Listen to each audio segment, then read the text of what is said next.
It's late night Monday. You know what time it is. Frontrunner Podcast Collective is back on the air. I am your humble host, Vince. I am glad to be here. I am joined on the ones and twos by Soraya and also Bunch of Funch. And let me tell you something. This podcast would not happen without them. Your boy broke his pinky. Okay?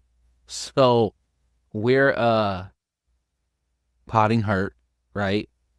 I feel very much like DeMontis Sabonis when he was hurt a couple years ago and he played through the injury. So that's what we're doing here because we have a lot to get to. We're going to talk about some of the signings that happened over the weekend. We're also going to put the Chicago Bulls under the frontrunner offseason front office focus. And unless something else pops up, we got some other things to talk about because there's some other big time money deals going down in the NBA, and it's not necessarily on the court. So that's a little tease. That's what we call it in the business. You get it because I'm an old school radio guy. What can I tell you? But before we get to all that, we must break down the socials. First, X or Twitter, as you would like to call it, at Frontrunner PC. And then follow the producers because the producers are funny as hell. They argue with one another over Twitter. There's Venmo payments going back and forth. It's a riot. Trust me. So that is at Rhea_Funch FRPC. Then YouTube channel, YouTube Frontrunner Podcast Collective. Please subscribe. Please go ahead and like some of the videos and also leave a comment because I will answer those comments. Comments have been coming in, trickling in more and more, which is great. And it's good to be able to interact with you guys. So let's keep that momentum going, right? And then the third thing, which is the last thing, is the podcast. Okay? So be a friend, tell a friend about the podcast.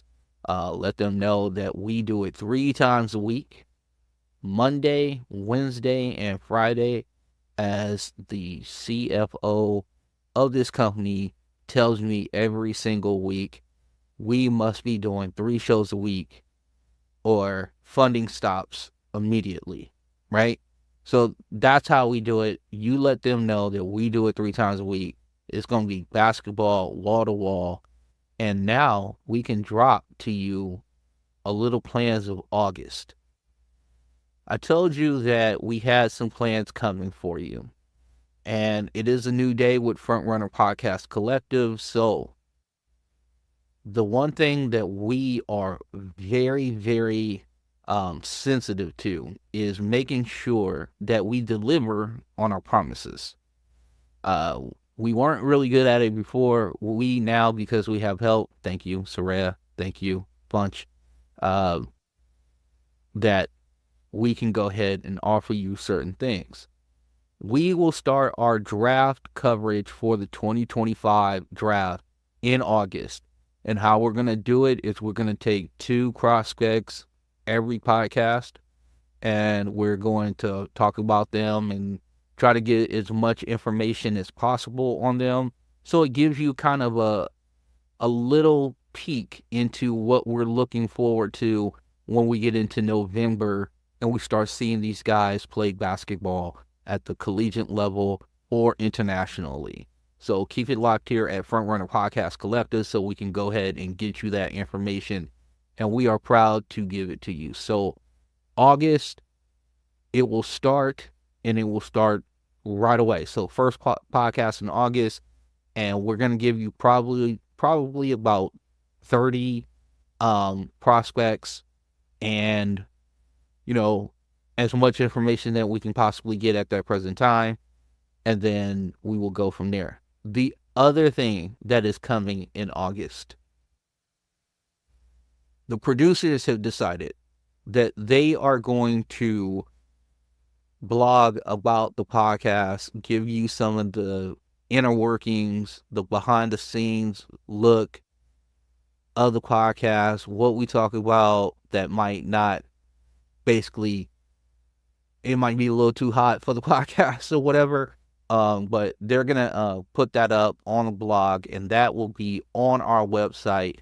And it's under a little bit of construction right now, but when it goes right back up, this will be the first thing that hits it. So look out for basically producer notes. I don't know what they're gonna call it. Have you guys named it yet? You guys can't hear this. This is bad podcasting. Only I can hear them right now. So no name as of yet. So they're workshopping the name, but they wanted me to put this out there. So keep it locked. We're gonna give you the information to the website.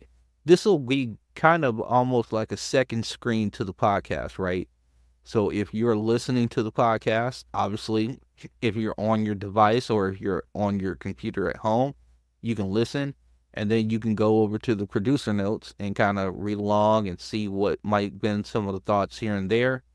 Might give you a little more inner workings to what I might actually be thinking about and what the staff is thinking about too. So that's what's going on with us. So you know what we need to get to, right? The actual podcast. So let's go. What we're going to hit first is we're going to hit the signings first. The first signing that we're going to talk about is the Evan Mobley signing in Cleveland. So Evan Mobley signed his rookie max. So it's 5 years. It can be worth to up to $269 million. I think it falls into 224 as of right now. But it has a chance of being 269 if he hits, like defensive player of the year, all NBA, those type of things. So here's the thing. Cleveland has been telling us the whole time that they're going to keep these 4 players together. You have Jared Allen, who they got from the Brooklyn Nets in that really shrewd deal. You have Evan Mobley, who they drafted, right? Then the Donovan Mitchell trade, the Utah trade, and then also Darius Garland, who is also another homegrown product. Now, with all that being said, I love Evan Mobley. I might be one of the only ones still on Evan Mobley Island. When he was coming through the draft process, one of the things that I knew about is that he worked out extensively with Chris Bosh, and the comp started to happen, right? Now, sometimes with a big, it takes time. Now, there have been some injuries that have stopped and started his progress. The other thing with Evan Mobley is this, and I made this comment last year. Donovan Mitchell showing up in Cleveland, all the things that we thought that Evan Mobley was going to be able to do, he probably wasn't going to be able to show that as much when you have 2 guards who are as ball dominant as Darius Garland and Donovan Mitchell. And it also makes you more successful as a team. This team is now a legitimate playoff team. They're usually hosting, as in the first round as far as concerned, so they're the top 4 seed, and they have length that it's hard to beat. Now, we talk about the actual strength of the 2 guys, so Jared Allen and Evan Mobley, who got this very large contract and what have you. Now, he's going to still have to put on some weight. Let's talk about Evan Mobley a little bit. I don't have a problem with the contract at all. This is what you do. You sign your guys. He is defensively wise, he can be such a game changer. The offense needs to catch up, and he also needs to get stronger. The thing that you would hope in this deal, and that we saw a little bit last year, hopefully the volume goes up, is that he was able to shoot the 3-point shot and he shot at a respectable level, but he did not shoot it a lot. So for the Cleveland offense to be as robust as it possibly can be, it's going to need Evan Mobley to take that leap that we didn't see in the second year, and we definitely didn't see it in the third year. So now it's time. You got your money, all right? So it's time to go ahead and show all the people what is really inside Evan Mobley, which is, I think, extremely talented guy. I think there's a lot underneath the hood, so to speak, with his offensive game, and to really get Cleveland into an area where you feel comfortable talking about them with the likes of New York, Philadelphia, and Boston, you're going to need that next step from Evan Mobley. Donovan Mitchell is basically a finished product now. He's 27, 28. So he's going to give you what he's able to give you, which is tremendous production. You know, this guy has a propensity to go off of 50 at any moment. But the other thing with this is, too, now with Evan Mobley signed, now that, Allen has got his signing contract last year, now you're looking at Darius Garland. And I always said in this podcast since the offseason really started, at first it was Donovan Mitchell. What was going to happen? Well, he pushed all his chips into the middle of the table, and he's all in on Cleveland, and Cleveland is all in on him, right? So they go ahead, get this marriage. They sign him to the extension. And now, with Evan Mobley off the board, it's Darius Garland. And I still think there's a tweak or a move there. I'm not saying necessarily that it's going to happen in the offseason now. I at this point, I am fairly confident now that we're pretty much done. So for a lot of teams who are looking at their offseason, kind of scratching their head going, hey, man, we got some real big holes here, and none of these are filled, and you're telling me we're done. I think the market really is super difficult to navigate at this present time. Now, a lot of it is due to the new collective bargaining agreement. I would go ahead and term that as one of the prime factors in what's going on here, because it's just hard to match up salaries and things of that nature. But at this point, Cleveland has told us, hey, we're keeping this core forward. I still have my doubts, not because Darius Garland is not a great player. I just think that he is repetitive in his skill set with Donovan Mitchell. And if you could replace him and put something that has a little bit better size to him and, can still shoot it from the outside, I think this would be a win. Also, I think Darius Garland being able to run his own team is also a good thing, but it's something that will move on in to the regular season if you want to believe what Kobe Altman has told us. So right now, all reports out of Cleveland, core 4 is there. Evan Mobley is signed to his rookie Fun Max extension, and congratulations to our guy. All right, congratulations to Evan Mobley. We loved him coming out the draft. Let me give you a couple quotes. The Cavaliers are projecting Mobley to be one of the elite two-way big men for years to come, and that is coming from Chris Fetter of Cleveland.com.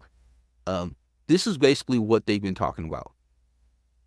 The things that we weren't seeing the last couple years, where we were so focused on his offensive game, they were more focused on his defensive game and what he could do.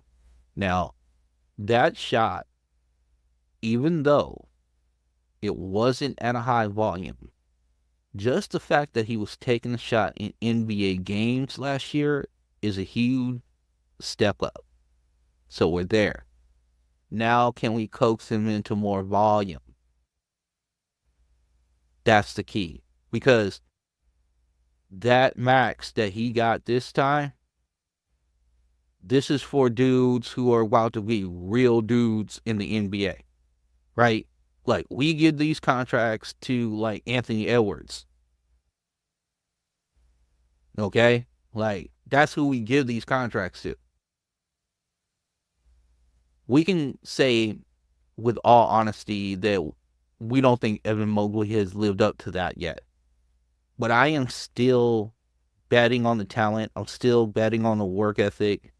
And I'm hoping that a little bit more aggression comes now that he is secured with the money, right? So kudos to Evan Mobley getting the contract. Super excited for him. And we'll see if Cleveland sticks to their guns with this core four. Still getting that spidey tingle. Still getting it. Okay, we move on to the other signing. And that is Sam Hauser. Now, Sam Hauser is a backup, 6'8" wing for the Boston Celtics, the reigning, defending NBA champion. 18 times, by the way, Boston Celtics. Hurts me every time I say that. And I have a producer on this show who lives in Boston right now, so this must be great for her.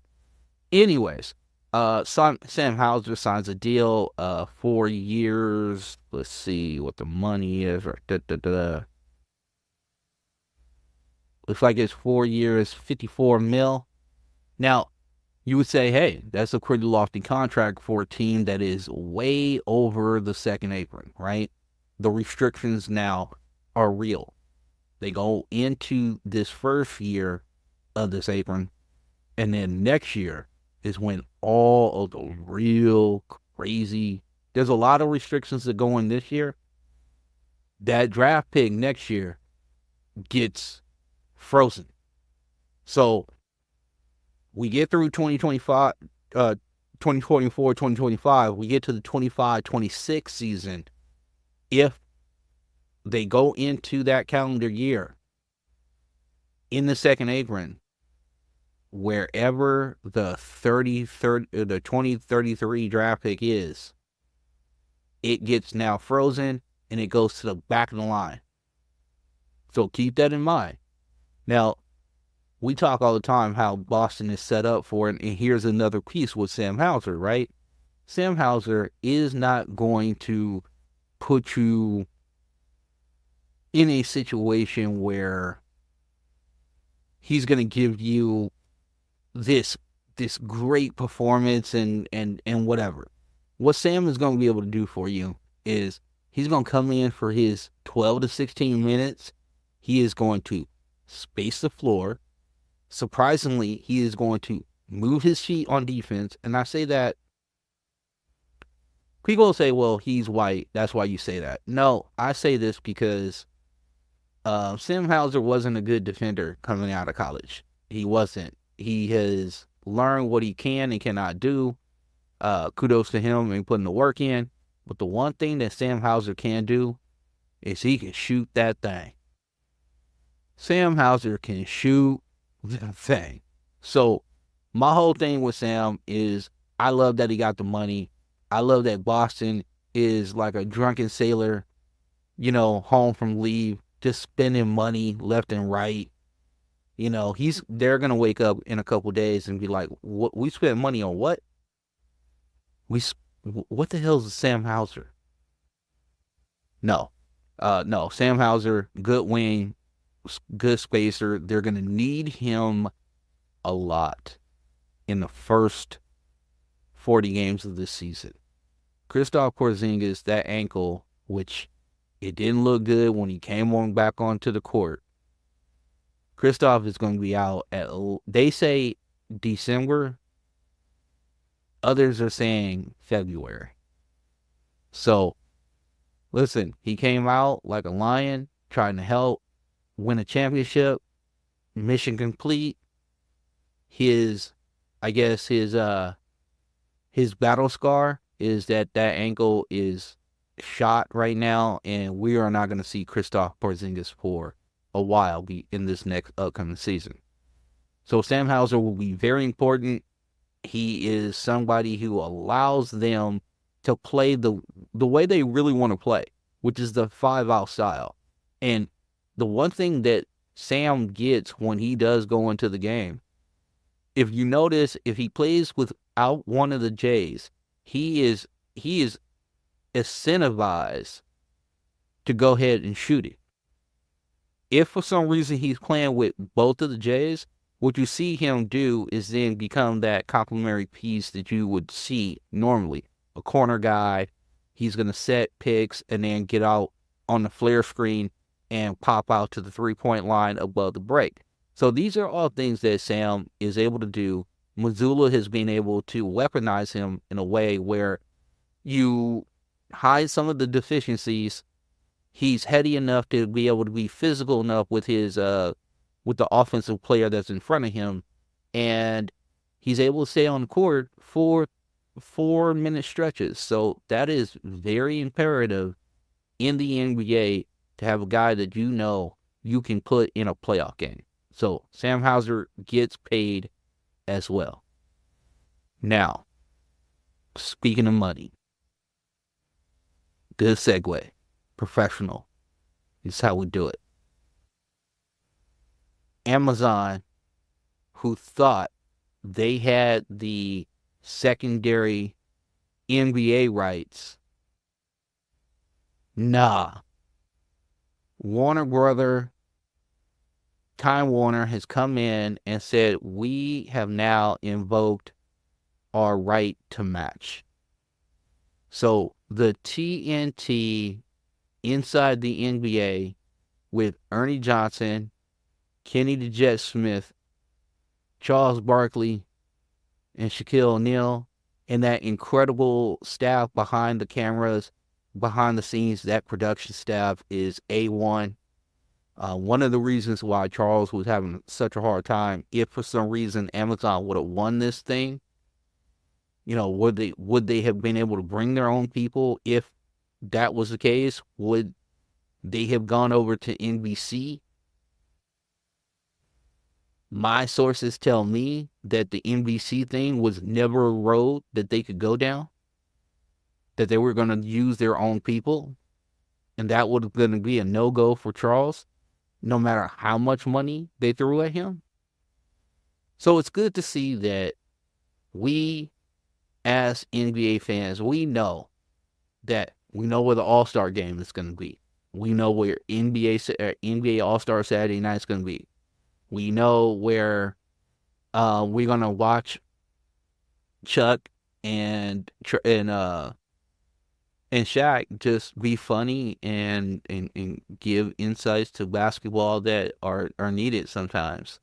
And I know people are out there and say, oh, these are old dudes, and they hate on the young dudes. And, I get it. I understand where you're coming from. You're like, oh, well, they're being critical of them. Well, welcome to the actual NBA, right? Well, Shaq says this guy could be doing way more, and he's not. Well, who would know better than Shaq? Now, I get up here and talk, and I try to get enough right to be able to have some sort of equity with my audience to get stuff right? So it's like, oh, okay, we can depend on Vince. He's gotten enough right where it's like, okay. But when it comes to the true intricacies of basketball, I listen to Shaq. I hear him. He makes a lot of sense. Especially for a big, you should be able to effort 8 points. Through your size and your want to rebounding and being on the glass, you should be able to basically effort yourself to 8. And then whatever you do on top of that with your skill set and whatever will depend on what kind of center you're going to be. Which takes us all the way back to Evan Mobley. the best offense that Cleveland ran last year was when Evan Mobley and Darius Garland were out and Jarrett Allen was in, and they just put shooting all around Donovan Mitchell. I'm not saying they trade Evan Mobley. That's not my deal whatsoever. I think Evan Mobley is there to stay. My question is, can you get strong enough to play the 5? Or is that shot going to continue to progress to a point where people aren't just absolutely ignoring you at the 3-point line? But it's good to see that TNT keeps basketball. That's where we like it. I know there's some young people out there saying, I wish Amazon would have got it. That's fine. I get you. Whatever. I don't know what they had in store as far as what their post-game wrap-up show was going to look like as far as concerned. And it probably could have been really entertaining. I don't know. Amazon really has stepped up in the football arena with their games. They give you a lot of choices with the on-screen viewing and the audio that goes with it. You get multiple choices with that. So I have no idea what this post-game NBA show would have looked like on Amazon. But for us who like a little laugh and some information, and then Ernie Johnson holding it all together, give me more of that because I'm old and I'm set in my ways. So kudos to Time Warner keeping the NBA on TNT. Which then, that brings us to our last thing that we're going to talk about. And it's going to be the longest segment because we're putting somebody in the front office off-season focus. And that team is the Chicago Bulls. Where to start? Okay, well, Jerry Reinsdorf is the owner. We know that the pockets are fat. We also know that Jerry does not like to spend money, right? So, we are seeing a slow teardown. We saw Alex Caruso leave, right? They have been, to say they have tried to trade Zach LaVine is an understatement. Now, I reported on this podcast, I believe on the very last one we did, that Zach LaVine rumor mill about Chicago offering a first round pick. I told you that was an erroneous rumor. Now, I know other people have reported that. That's fine. Let them do it. But I have good sourcing that have said that we have never offered a first round pick to send Zach LaVine away. That's just shooting ourselves in the foot at this point. Now, does his contract and his inability to play, or when everything wasn't going right last year, you saw the pouting that he was doing. Do you think maybe in a different environment, Zach LaVine gets better? Is it the caliber of players that he's playing with? All we do know is this. Once Zach LaVine left the lineup, Kobe White showed out, and we'll get to him in a second, and they played better. So there's a lot of work to do for Zach LaVine. And here's the other thing. $43 million. If you want to round up, 43.1. That's what we're looking at. It's a lot of money. And we're in a situation where we're not getting a lot of bang for our buck, and you're hard to trade. One of the quotes is that the Bulls have been shopping LaVine since January, indicating a desire to restructure. And this is from Joe Cowley of the Chicago Sun-Times. Man, it's a tough deal right now for Zach LaVine and the boys in Chicago. And that leads us into our next situation, which is Lonzo Ball. So Lonzo, obviously, he had the knee injury. He, from all accounts, he's looking a lot healthier. We don't know what it's going to look like when he gets on the court. We don't know what the explosion is going to look like. We have no idea how long this is going to take. He has been off the court for a year and a half. So, one of the quotes, this is from Adrian Wojnarowski. Lonzo's health will determine the Bulls' playoff aspirations. We don't have to worry about that. We don't have to worry about that at all. Excuse me. They're trying to tank. I mean, let's just be real. I don't understand. Now, I do get not giving up a first round pick. I understand that he's a distressed asset. I understand that Lonzo Ball, obviously, right now, is also a distressed asset. And it looks like the Nikola Vucevic salary is also holding them back to do something with him. Because he's making $20 a year. So he's making $20 million a year. Lonzo's making $21.3 a year. So, I mean, it's tough. And those are the three guys that you got. And it's you got to be better. And they double down and re-sign Vucevic, of all things, which is something that you just can't do. But they done it, and now here we are, and we're going to have to get into the season. We're going to have to see what LaVine looks like. We're going to have to see what Lonzo looks like as well, and then go from there. Because there's no way that you can attach picks to a team who is devoid of picks in this upcoming year. So it's a rough deal. But here is some bright note. The guy Josh Giddey. Now, you say, well, Caruso. Here's the thing. Caruso doesn't fit your timeline.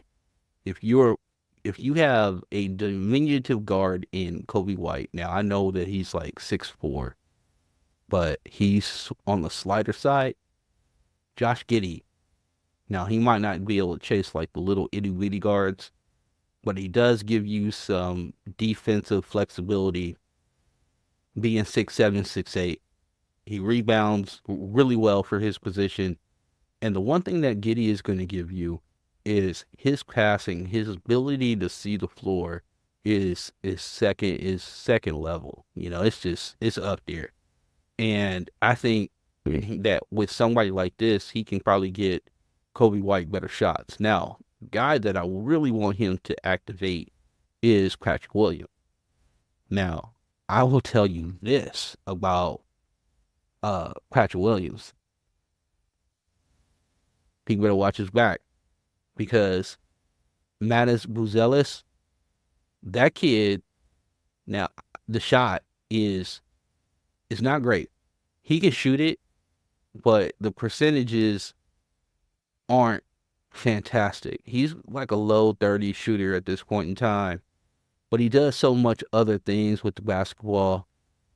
The one thing that's going to be critical is the LaVine part, is the Lonzo Ball part, and the Kobe White part. Because if Buzelis is in the game, you're going to need those three guys on the court to provide the spacing that you're going to need. Because Buzelis and Patrick Williams have the same problem.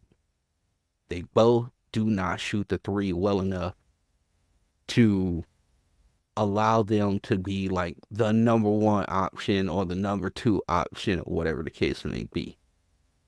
Giddey runs into the same problem. So it'll be Buzelis and Giddey looking in a mirror. Because that was the problem in OKC with Josh Giddey, is that, listen, you got to shoot the ball.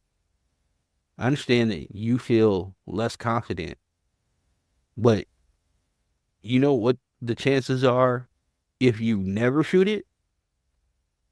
Probably zero. So there that is.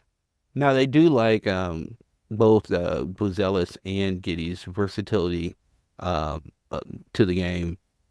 They are going to try to weaponize both of them. I do not see, unless there's some sort of significant jump in Buzelis' shooting ability, I can't see them both playing on the court together. So there is that. Let's talk about Kobe White. Kobe White, to me, is one of the better valued contracts in the league. This guy went off when he got his chance in last year when LaVine got hurt. They stuck Kobe White in there, and Kobe White was like this afterthought. He actually signed. Case in point, we just talked about the rookie max. So Kobe White signed a contract last year. This was also his second contract. He signed for $12 million annually. See, there are levels to this. But obviously, because of his infrequent play, we didn't know what he was doing, how good he was. There were injury concerns, things of that nature. And then finally, he got his chance last year and provided an excellent spark to a lifeless Chicago Bulls team and led them to another play-in, which is also good for Jerry Reinsdorf because he likes money. Here's to you, Jerry. But Kobe White was something of a revelation last year. It's great to see a guy be able to stick to. This was the guy that I saw in North Carolina, and it was exciting to see that Cody White again last year. So I look forward to another year of development with him. We'll see if the league learns more about him. I always worry about how slight he is because he's really sinewy. Best term I can use for him. And let's see if there's anything else that I really want to talk about with them. Okay, so you lose DeMar DeRozan, you lose Alex Caruso, you lose Andre Drummond. Well, where's the signs of hope, right? You signed Patrick Williams back. You got Kobe White. Bozelis is going to do a lot of cool stuff. I'm gonna tell you right now. He's gonna do some stuff you go, I wish you wouldn't have done that. But he's gonna do some stuff where you like, damn, I'm great. Woo, love it. Now the future draft picks for the Chicago Bulls are as such. Uh, the 2025 pick is in peril because it is top 10 protected. So what that means is that the Bulls have to be terrible. They have to get within that top 10 to be able to hold on to their pick. If not, if it's 11 or higher, San Antonio gets that pick. This is from the DeRozan situation. Now, here's the deal with the rest of their draft. 26 is also top 8 protected by San Antonio.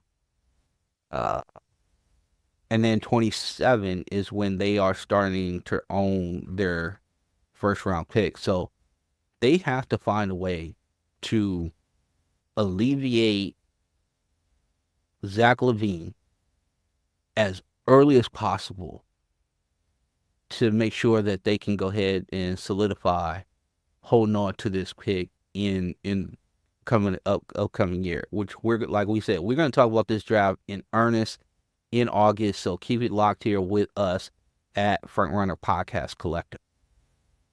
Let's see. Is there anything else? No, Billy Donovan is a good coach. I wish he had better in Chicago. Honestly, he was a great coach in Florida. I know a lot of people will talk about. I think he was with OKC for a while. Coached well there. Went to Chicago, and he just haven't been able to find the right combination of players to put around their star talent. Whether it was, Derrick Rose got hurt. Can't really, fault him on that. But they've had other situations where they could just never get it right. And that D Rose thing, to this day, hurts Chicago and all Chicago Bulls fans. It was just, they just snatched it away from Chicago fans just like that. And injuries in the NBA can be cruel.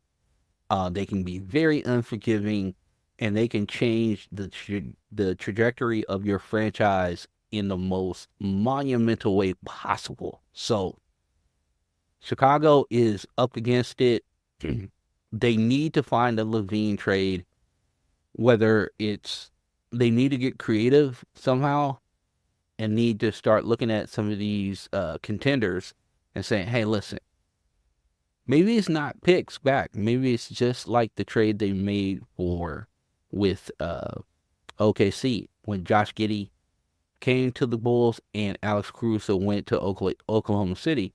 I think they should start looking at that. It's like, you don't want this guy on your team anyway. The vibes were bad last year. And then as soon as he left, the vibes were immaculate. And I think that's something that they want to get back to. They also want to allow Josh Giddey to see if he can reclaim some of his game back. And they're going to need enough runway for our guy, Mattis Buzelis, their first-round pick, the 11th pick overall by the Chicago Bulls. Also, hometown kid in Chicago. Also, Lithuania. So, he a bad boy. He talk a lot of trash. I love him. A lot of energy. So, can't wait to see what he does this year. So, all right. With that being said, we can get up out of here. We'll be back on this feed on Wednesday. You know how we do it 3 times a week. You know I can't do it with the fingers because it's broken.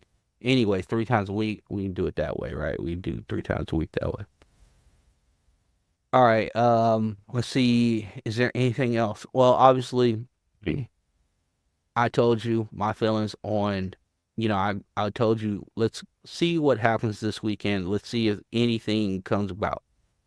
Nothing came about. So I am now under the impression that people are kind of going to getting their Paris on, getting the Olympic situation squared away, and you're going to start, maybe people are starting to take vacays. We might not have a lot of action when it comes to transactional situations, but keep it locked here because we're going to go through all the teams. We're going to talk about the draft picks coming up for next year. So we have a lot planned. So keep it locked with us at Frontrunner Podcast Collective. And again, thank you to my producers, because without them, we don't have a podcast today. Ladies and gentlemen, that finger is broken.